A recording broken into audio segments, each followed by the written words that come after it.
Thina sifuna ukubonga umuntu ngoba eseshonile. Bona sikufanele simbonge saphila, and that's what you just want to do, Mr. Gwala, for that. So at this time, let me then call him to then come on stage just to provide some words of support from the provincial office of Salga KZN. Babu Gwala.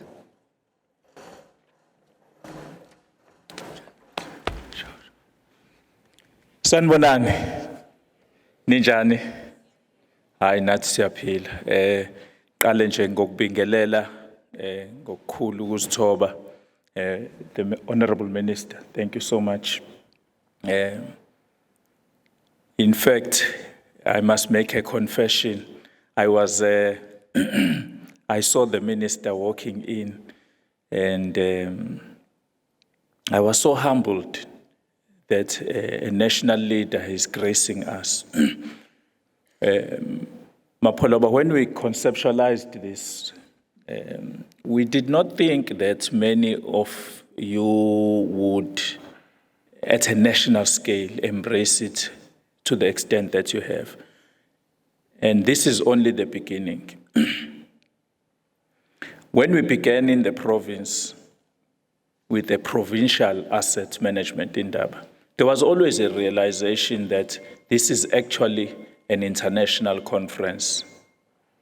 And we must not be shy about stating those ambitions, that this topic requires the whole of Africa to join hands and discuss. So ladies and gentlemen, let me greet you all and humbly thank you for being here.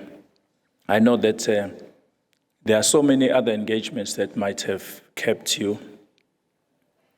And I want to talk about one particular concept of assets that maybe sometimes eludes us.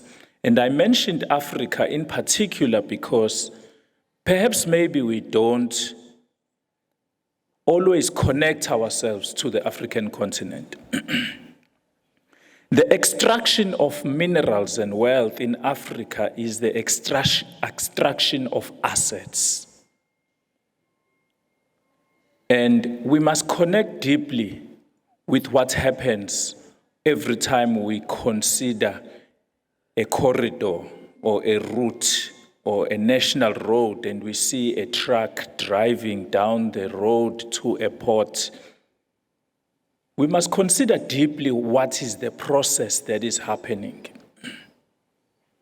It is the process of asset extraction. And sometimes we become lulled in the idea that the assets are the laptops or the water pumps or the substations or the transformers. And we forget that assets are actually about heritage.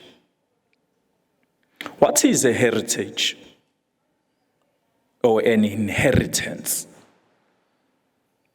And I use the word synonymously or interchangeably.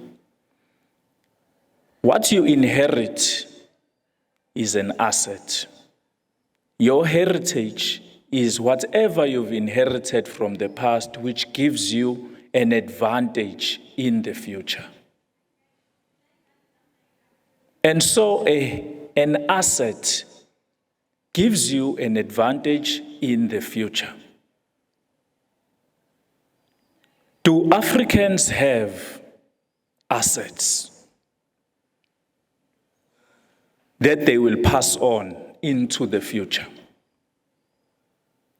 Yes, your degree is an asset for your future, but you can't pass it on to your children. Literally, here is my degree, my child, go and work there. You cannot do that. So what are we saying? When we conceptualized this conference at a provincial level, we were thinking about assets that you are managing, and you probably have a spreadsheet for how to depreciate those assets over time. And that's wonderful. And those are very important discussions to have. And we must have those discussions. But I cannot help but wonder what will be the driving force that will reach the continent and reach the whole world. And the concept of asset management as a heritage must begin to bear fruit and must set itself in our minds. So many of you have been taught in the paradigm of Western thinking about assets, and that's good, and that's why you have the many asset management regimes that you have, and that's wonderful. However, we must bring in the idea of what we will pass on into the future for the future generation. So, Mapoloba, I wanted to not to downplay the idea of technical skills, but to call upon every delegate here to a higher order realization that if we do not awaken our ideas and awaken our intuition to the idea that assets are a heritage, we will struggle in the future because the water pumps will depreciate whether we like it or not. So I plead upon all of you to take a philosophical view as well.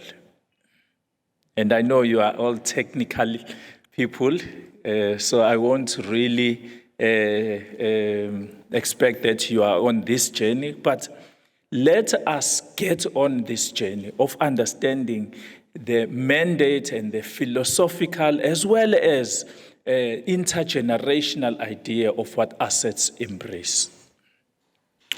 Program Director, with those hopefully few words, I wish all of you fruitful deliberations and engagement with a sense of rigor and passion that you deserve.